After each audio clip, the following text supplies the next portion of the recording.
Hey guys, well today I'm going to give you a quick Beth Avenue story.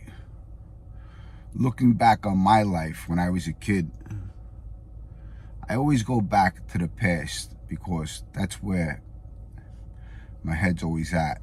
The first time I experienced real racism was on Beth Avenue and Bay 17th. There was this soda store on Bay 17th in Beth. It's now a laundromat. We used to take cases of soda off this Indian kid. His name was Rob. And we would threaten him. And every week, it could have been 2 to 3 times a week, he would give us like 20 cases of soda. And we would walk those sodas in a hand truck around the corner to Nick's candy store. And Nick would probably give us $4 to $5 a case. We always made money with Nick, no matter whatever Nick needed.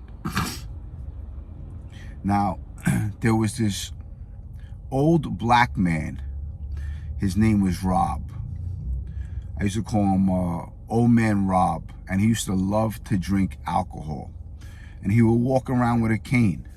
Now, in my neighborhood, I grew up on Bay 16th and Beth.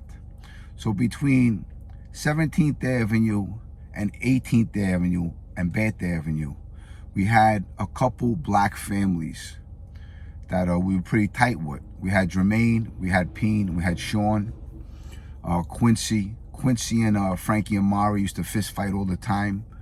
So there was always entertainment on Beth Avenue all the time. There was always something going on. Now, you also had a lot of characters in my neighborhood. You had the kid James Lewis. He was around Georgie Conti. A couple other kids, Big Dave, Little Joey, and all these kids were around Georgie Conti. You know, they were like, neighborhood kids. But the first time I experienced racism, Old Man Rob, black guy, used to hang out, used to grab a 40 of beer and a bottle of alcohol, and he would stay on the side on Bay 17th. And there was a big wall over there. He would stay there and hang out and just sit there with his cane and just drink alcohol. He would drink liquor, he would drink his 40, and he would just walk around the neighborhood with his cane very slowly.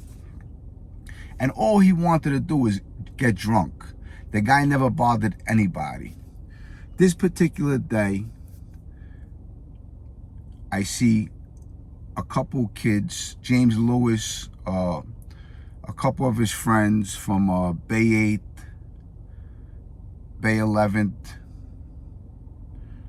and they walk up to the Old Man Rob. Old Man Rob sitting on the corner, and they start drop kicking him. They start like bang, bang, bang. They start hitting him. They flying kicks to his face. And I was like, you know what? I wanted to do something. I wanted to jump in, but I knew I couldn't do anything at that time. I was a young kid. I was maybe 13 years old, 12 or 13 years old. This is the first time I experienced racism. And I see them all beat up this old man, old black Rob. And they're hitting him like he's just a fucking dummy, you know? And a couple of the guys, the black guys in the neighborhood, they seen it. You know, they ran over. They knew at the time, you know, this is the early 80s, that they couldn't win on Beth Avenue. You know, Beth Avenue was crazy. Everybody was crazy at this time. And people getting killed left and right. You know, the neighborhood was run and controlled by the Italian mafia. But Quincy and a couple other guys ran over to help Black Rob. They couldn't do anything. They picked him up. They carried him over to the house. They fixed him up a little, had some bandages and stuff. But that's the first time I experienced racism, when I seen a bunch of these guys beat up the old man, big Black Rob. And that's the last time I said to myself, I said, you know what? That's not something I like. And I was brought up all my life from my father. My father had black friends. We had Black Jerry. We had Rob Knight. We had Sonny Wells. And all my life, my father told me never, ever use the N-word. The N-word is a bad word. So that's a Bath Avenue story for you today. Today I'm going to go work. I got a long day ahead of me. The weekend's here. Wishing you all a good weekend. I hope you're spending it with people you love and care for. You know, I've been watching YouTube here and there. Let me also get something straight. You know, as far as Louis Casman, you know, I've been talking to Louis Casman, and he called me out of nowhere, out of the ordinary. He wanted to come on my show. And, you know, I wanted to do it. Then I had second thoughts on it. So, but anyway, he ran over to Jeff Nadeau, which is fine, you know. Look, I experienced life, almost 55 years of life, okay? I experienced people in my life. No one is obligated to me, and I'm not obligated to no one, okay? I'm a loner. I go solo. That's the way I like it. And people can do anything they want. You don't have no anchor on you with me.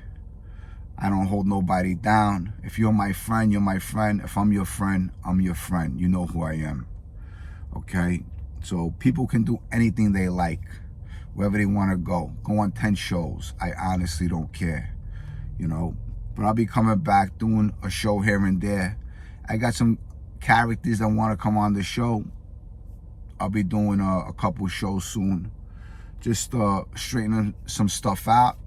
But listen, guys, I love you. Give your life to God. Forget about all the jerk-offs in the street, all the jerk-offs on YouTube.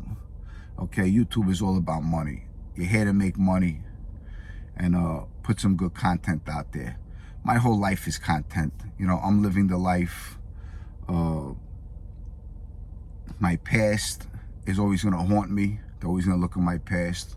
But my future is bright and sunny all the time. So everyone enjoy your day. Have a good weekend. I'll see you on my next video. I love you all. And keep on supporting me. Bye, guys.